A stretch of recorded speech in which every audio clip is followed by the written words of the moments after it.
Mama wakwaba wafreme Adjoa searching mesrel na wa subscribe to my channel. Mia notification bell no so for more news. Ebusuafo Omanhene yaw edubuache na anabedwafo mo hosti. Ade ache bia dwumedie ewo Sompa FM de ensem bia tudwa afa eye NPP amayoku no emu ensem a ekoso ewo mtitiru pa ene eye the camp of Ura Alan Tremanten and a fenso or son ankasa amayoku no esi omo edi ene nanu ye na ye hu videos aye circulate e wo internet and so ene nanu yen papa omanpenin dada kufuo nere Mama Teresa abakufuo no so we ane baabi ko na yi ase e ho na omo kwakoye politics ene Alan Cash ne nkofo ahye yellow na NPP fo nso ayo mu duku ene omo himi franka e wo party na sayasem keto akra na e wo sense me ho ene Omanhene mo eye discussion ene omo etrese pam say Alan Cash truly or prefer say eye omanpende da John Dramani Mahama be win the 2024 elections no than say eye Ura Vice President Dr. Bawumia be win the elections no because when me say Vice President Dr. Bawumia 2024 coming elections so win ya ne career no abewie ne career na atonsum ne career no ayete say banche apesi arenese into no me say nya do be win ni mom no or say NPP full vote and a vote na all say no so no he is doing it for a purpose enya ma oye yina na need the hopa na oye so man penda da John Dramani Mahama e be win 2024 elections no say na e be ya ne career no obetumi ekramudi na meni me say career na obekrem as politician so san so go back to NPP after so man NPP opposition no say then me dimengire nti ene wo Alan Cash na kasa ho na busuafo yentie analysis a Omanhene yaw edubuache ena na bedwafo omode etudwa because enya vote nu kwa vote say subetio eye infractions in distractions wo party ni mu obi beti Alan ho asem bi kra no e ma ne nkoto aba no obeti Alan be kan asem bi yenya she campaign ase kra o die kono ade ewu ena we nyina achi oman me se we nyina achi no and this photo mba bi di hu mama se ko kan yesa free oba obetwa license exam sa na manema we omun ka bi o eno kra da baby afa de internal friends confusion e koso wonu isofo ansa na wasa ba beka mama de ansa na wan kasa wo message enema me se wo yago ya obram akoda de ekoi me anya menwanwa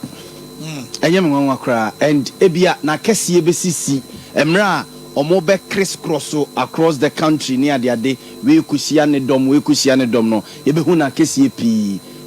normal enya de foforo akoda ba bia ye gina sese no yera alanchematen be pese NDC beba power than NPP ebe breki 8 no just to prove a point say be ya ne political relevance ebe koso atena ho because Bawumia we need 2024 elections now he's dead as a politician alanchematen carry our politics mo ebe be yes Bawumia we need 2024 elections no enti kwan bia so they also mu ye bia whether physical spiritual economical relical funeral relical ne wa bia se party ase se ye ase se adore na se no be kwa koshia be bia o mesia ne bia kwan bia o be faso bia to embarrass him no on be faso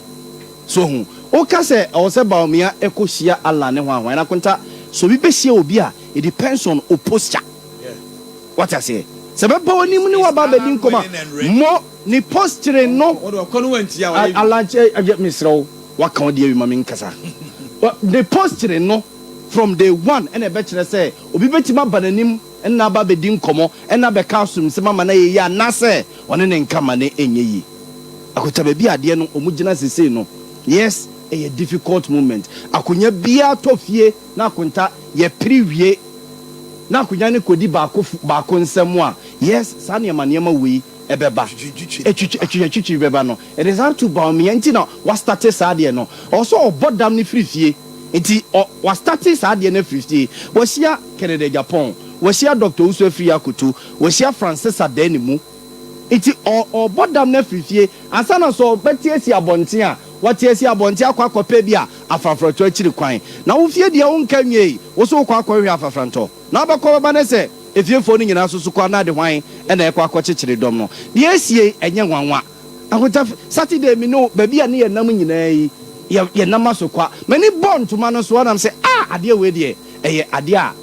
ebesi ewa yi na se and anye nwanwa ne mi hu wo fie honom asokwa fie honom no ene ne ekosi ye anye nwanwa na akota ye se start fie anopa no omukọ so omukọ bobo days e de ama eye na se wo Heroes Park honom no ene ohene kase bi baaye ebe ka kire boys na state protocol for ne ade say oh tent we de munyan ne say former president Mahama ne NDC for beba ne de ama o matrase eti state protocol department na adwura hene ene call ho no bi so say na days we na ma yesi wo no mo se hwan dia and also yes NDC ne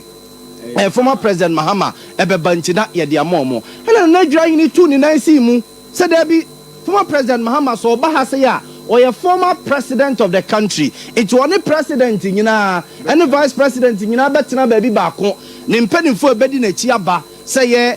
Johnson Sedun Ketia say ye hwan ye be pe baby am matena ye be ye allocate a place for all political parties ebebanti ye nyi days baako mfama no he says our days no na komo de ma afafranto ntinya na adwura hene ena kotu ne nan si mu a enka no so konkreti a different adie kra koye ko se chen de hu no sawo hene ne de eja me tumi ko boni din protocol na ko tade o de me boni din me boni dia kira ho e wa kira ho etu ono na ka kira mo so munya days baako enfama ayi your friend say former president Mahama no knowing say o hene ne ya afafranto because yesi ma me bi ba ho na no be chiche NPP flag ibi enti oni ofane so mo gina ho nyina AMP fo nto yi ba kwa mo yin no yin na free na no ba no se me de menye o ne ya afafranto ana ma François mo nyina we asema me kai yes e bia François ye diplomatic François mo nyina cha mo ne kohwe ne se no no susu nim se ono susu fanze bia enya afafranto bia state protocol for ne ade no yin se na ye MPP boys na omo ye days ne we no nto mo hwe na nim din o man kasa somebody has sent a message to me, a quick one. Also, Omanhene, there's difference between licensing and licentiate exams. Okay. The 2016, it was license for practicing teachers who are already in the system working. And with that, they did not write any exam before they were issued with their license. No, teachers are not already practicing. Ubienwe amanacho licensure exams. The teachers who are already in the system. What is Obianco exams? There be almost bar out ye. Any almost say because you don't do a law in retrospective. It does not take retrospective effect. We need teacher ni or say na or what system ni mua. Dida yamana kocho licensure exams. So what is the difference between licensing and licensure? Licensing and you know can say omo mo na the license ama wo. Yes. And exams ni the omo mo you want no oba predict your mama small can any license or say licensure no be twem. And you was say obetwem. Also obetwem ti as that school license the license amount. Obecha oboku school wen. Na papa me dan me homra. Papa won ka bi. Our front today. Papa no so dey. Me ya ba ma. I've made myself clear to them. And that me introduce my basic was on call for. Akota dey okay teacher ni bi so confirm ya ma me friend no say brainy or say message or dey ma me or say I have my license but I didn't write any exams. It is renewed every year too. It meaning say na ono no wo no try dey deda. Inti eba automatically he was